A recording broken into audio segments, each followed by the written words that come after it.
Hello everyone, कैसे हैं आप लोग। आई होप आप लोगों की पढ़ाई अच्छी चल रही होगी। तो आज अपन सेकेंड लेक्चर स्टार्ट कर रहे हैं सॉलिड स्टेट का। मैंने पहले लेक्चर में जस्ट ब्रीफ इंट्रो दिया था अबाउट सॉलिड कि भाई क्या होते हैं, क्या प्रॉपर्टीज होती है बेसिकली किसी भी सॉलिड सब्सटेंस में, कंपाउंड में। ठीक है, एक एटॉमिक लेवल पे, एक लार्ज लेवल पे, वो हमने डिस्कस करा था।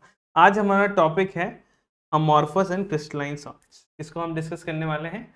Amorphous solids and crystalline solids को हम आज डिस्कस करने वाले हैं। चलिए स्टार्ट करते हैं।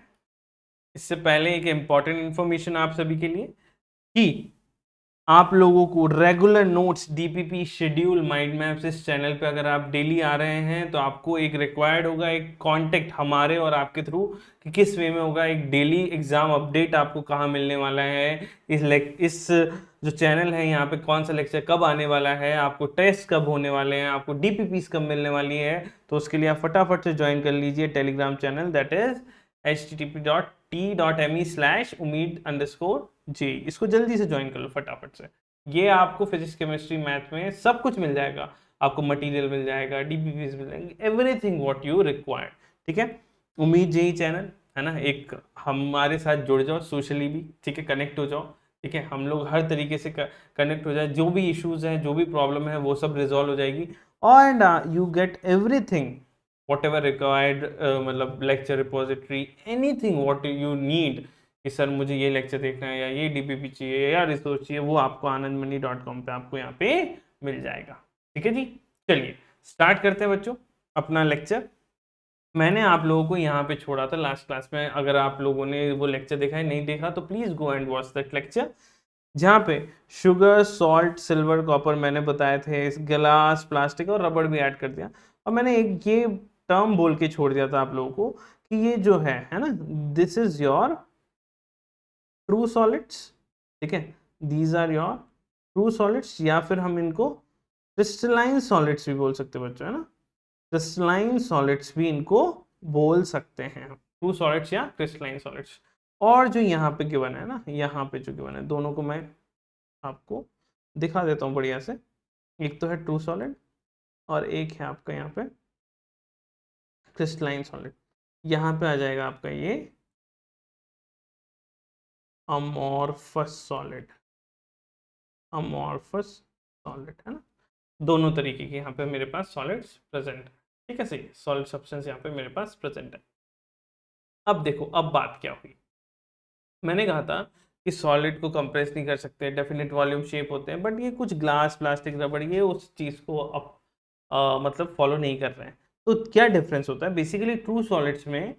मॉलिक्यूलर जो अरेंजमेंट होता है ना, मॉलिक्यूल और एटम्स और ions, they are closely packed, they are very closely packed, closely bound to each other, कि वो उनका ना तो शेप बदलता है ना, एक तरीके से एक डेफिनेट शेप अक्वायर करते हैं, डेफिनेट वॉल्यूम अक्वायर करते हैं।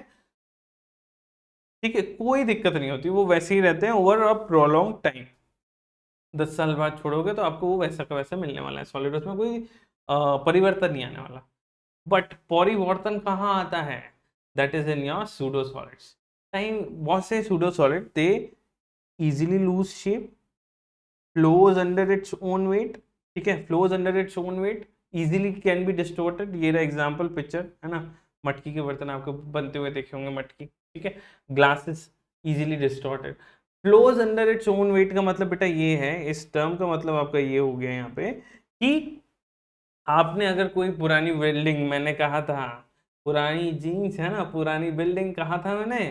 ठीक है, लास्ट लेक्चर में यही मैंने डिस्कस करा था आप लोगों से कि जब भी आप किसी पुरानी बिल्डिंग को विजिट कर रहे हैं, या आप कभी किसी बस में बैठे हो, अगर वो ज़्यादा ही पुरानी है, ठीक है, तो वहाँ पे आपने देखे होंगे उनके जो दरवाजे रहते हैं ना, मतलब जो विंडो पैन्स रहते हैं ना, उनको खींचोगे तो बहुत बहुत से बड़े ताकत लगाने के बाद खींचते हैं, है ना? तो उनमें होता क्या है, जो ग्लास है ना, glass is a sort of your pseudo solid, या अमॉर्फस सॉलिड भी कहते हैं, है ना। सूडो मतलब, या अमॉर्फस भी क्यों कहा जाता है, सूडो और अमॉर्फस मतलब इसलिए कहा जाता है इनको कि टाइम के साथ साथ, है ना, जैसे जैसे टाइम निकलता जाएगा तो टाइम के साथ साथ वो लोग क्या होते जाएंगे आपके, टाइम के साथ साथ बेसिकली वहां पे नीचे धीरे धीरे जो सॉलिड ऊपर से नीचे नीचे फ्लो होता जाता है।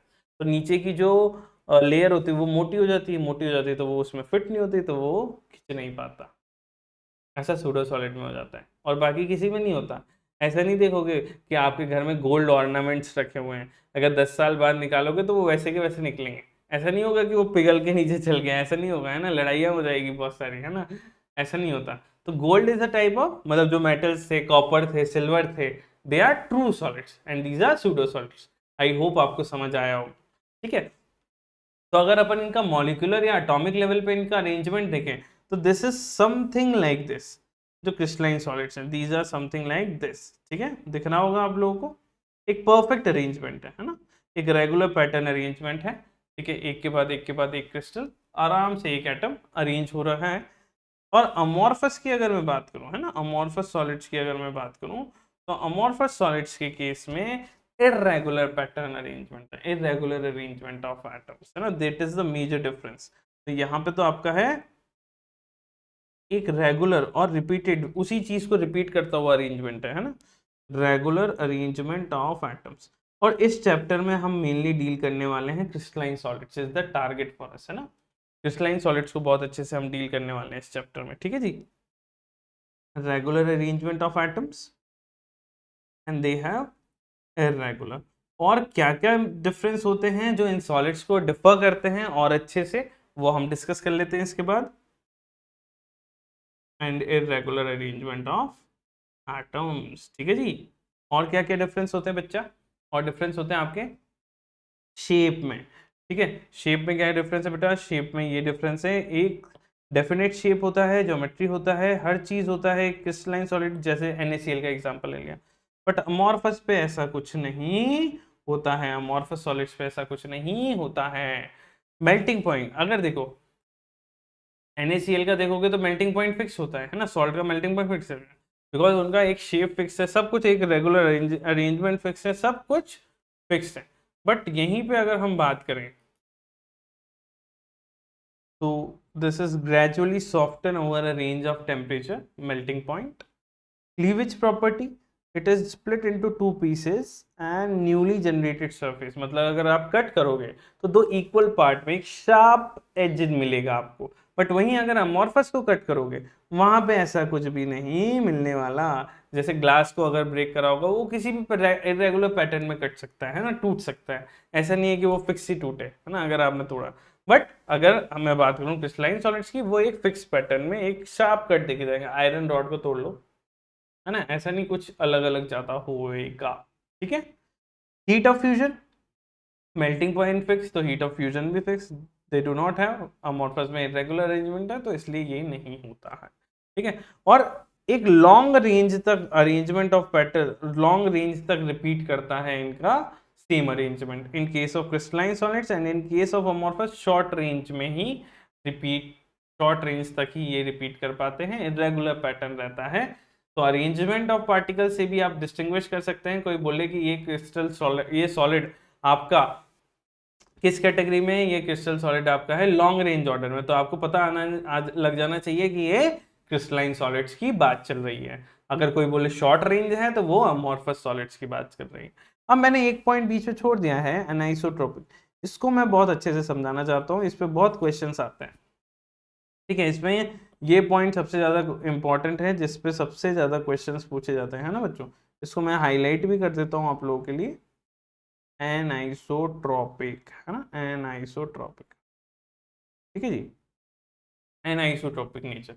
ये बोल रहे हैं क्रिस्टलाइन सॉलिड्स एनाइसोट्रोपिक होते हैं जबकि एमॉर्फस आइसोट्रोपिक होते हैं। इसका मतलब क्या, एमॉर्फस को सूडो सॉलिड्स भी बोला जाता है या सुपर कूल लिक्विड्स भी बोला जाता है। क्यों बोला जाता है ऐसा, मैंने जैसे बताया, ग्लास को, पुराना ग्लास हो आपके पास, है ना, तो धीरे धीरे for a long period of time, for a long duration of time, वहां पे क्या होगा, वो धीरे धीरे डिपॉजिट होके नीचे आने लग जाएगा, है ना, नीचे अरेंजमेंट, नीचे की परत मोटी होने लग जाएगी, है ना। तो आपने देखा होगा बसेस में इजीली, जो पुरानी बसेस होते हैं ग्लास इजीली नहीं रख पाते, विंडोज इजीली नहीं रख पाती, यही रीजन होता है वहां पे, ठीक है जी। So what is anisotropic thing, इसका मतलब क्या होता है। एनाइसोट्रोपिक मतलब ये होता है, एनाइसोट्रोपिक मतलब ये होता है जो क्रिस्टलाइन सॉलिड शो करते हैं प्रॉपर्टी, इसका मतलब ये होता है किसी डायरेक्शन में, if I go in the direction of किसी क्रिस्टलाइन सॉलिड्स का, मान लो ये अरेंजमेंट है ना, किसी भी क्रिस्टलाइन सॉलिड का मान लीजिए ये अरेंजमेंट है, और अब मैं इसमें जा रहा हूं किसी CD डायरेक्शन में, कभी AB डायरेक्शन, तो क्रिस्टलाइन सॉलिड, मान लीजिए क्रिस्टलाइन सॉलिड है, ये जो रेड डॉट्स है ना ये Na+ को डिनोट कर रहे हैं, सॉरी ये ऐसा ले लेते हैं, ये आपके Cl- को डिनोट कर रहे हैं और ये आपके Na+ को डिनोट कर रहे हैं, ठीक है फॉर एग्जांपल। अरे यार ये छोटे ले लिया वापस, Cl- में बड़ा लेना चाह रहा हूँ। ये Cl- को डिनोट कर रहे हैं और ये आपके Na+ को डिनोट कर रहे हैं। अब होगा क्या इसमें, अब होगा क्या, समझना, थोड़े ध्यान से समझना इसके बाद होगा क्या यहाँ पे। तो इसमें ये होने वाला है कि देखो इस डायरेक्शन में सी और डी में तो एक ये रहा, ये रहा, ये रहा, ये रहा, ठीक है, ये रहा अरेंजमेंट। बट इस डायरेक्शन में जाओगे, थोड़ा और आगे जाओगे तो you will see there is unequal sorts of atom ions present in cations also and anions also. Unequal तरीके के होते हैं प्रेजेंट वहां पे, कैटायन भी और एनायन भी, समझे। तो अगर जैसे नंबर ऑफ पार्टिकल Na+ अलग आ रहा है, Cl- अलग आ रहा है, उनका काउंट अलग आ रहा है, किसी भी डायरेक्शन में हो सकता है, उस वजह से ये प्रॉपर्टीज में डिफरेंट आ जाता है। हर एक डायरेक्शन में ये प्रॉपर्टीज डिफर हो जाती है। कौन सी properties? Electrical resistance, refractive index, इनकी वैल्यूज डिफरेंट हो जाती है which is measured along different direction because of different types of atoms present. Na+ हो जाएगा, Cl- अलग अलग तरीके से, किसी अलग डायरेक्शन में जाने पे अलग नंबर ऑफ एटम है, उस वजह से इलेक्ट्रिकल रेजिस्टेंस, रिफ्रैक्टिव इंडेक्स, ऐसी प्रॉपर्टीज डिफर हो जाती है। तो इन्हें बोला जाता है एनआइसोट्रोपिक नेचर, जो कि कौन शो करते हैं आपके क्रिस्टलाइन सॉलिड्स। मतलब डिफरेंट अरेंजमेंट ऑफ पार्टिकल्स की वजह से, डिफरेंट डायरेक्शन में आने की वजह से इनकी प्रॉपर्टीज जो होती है इलेक्ट्रिकल रेजिस्टेंस से डिफर हो जाती है, ठीक है। That is the anisotropic. अब आइसोट्रोपिक मतलब अलग डायरेक्शन में तो जाओगे पर प्रॉपर्टीज की वैल्यू सेम आएगी, यही प्रॉपर्टीज, मैकेनिकल स्ट्रेंथ हो, रिफ्रैक्टिव इंडेक्स हो, इलेक्ट्रिकल कंडक्टिविटी हो, कुछ भी हो, it is same in all direction, किसी भी डायरेक्शन में आप जाओ, ठीक है। So they are isotropic in nature. Amorphous का क्वार्ट्ज हो गया, प्लास्टिक्स हो गए, रबर्स हो गए, ये सब एग्जांपल है अमोर्फस के। वहीं आपकी बात आ गई, वुड अमोर्फस सॉलिड है। क्रिस्टलाइन की अगर बात हो गई, क्रिस्टलाइन सॉलिड्स की, तो आपके NaCl हो गए, जितने भी दिखते हैं आप, NaCl हो गया आपका, कॉपर मेटल हो गए, अलग अलग तरीके के सॉलिड्स, ठीक है।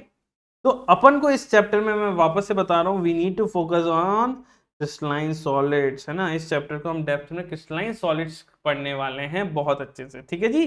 तो आई होप आपको डिफरेंस समझ आया होगा क्रिस्टलाइन सॉलिड्स और अमॉर्फस सॉलिड में। अब अगली क्लास में हम पढ़ने वाले हैं क्रिस्टलाइन सॉलिड, समझ आया कि ये प्रॉपर्टी शो करता है। अब टाइप्स ऑफ क्रिस्टलाइन सॉलिड्स पे हम आगे बढ़ेंगे और इंटरेस्टिंग होती जाएगी अब चीजें, ठीक है, डिटेल्ड वे में। चलिए, thank you all. So do not forget to like, share and subscribe and comment too, है ना। अगर कोई अच्छा लगा दिल से तो यार कमेंट कर दिया करो, ठीक है। और भी कुछ आपको रिक्वायर्ड है ना, anything what you required, please comment in the chat book और इन द कमेंट सेक्शन, ठीक है। अपने दोस्तों में जरूर शेयर कर देना बच्चों, ठीक है जी। Bye bye, thank you all.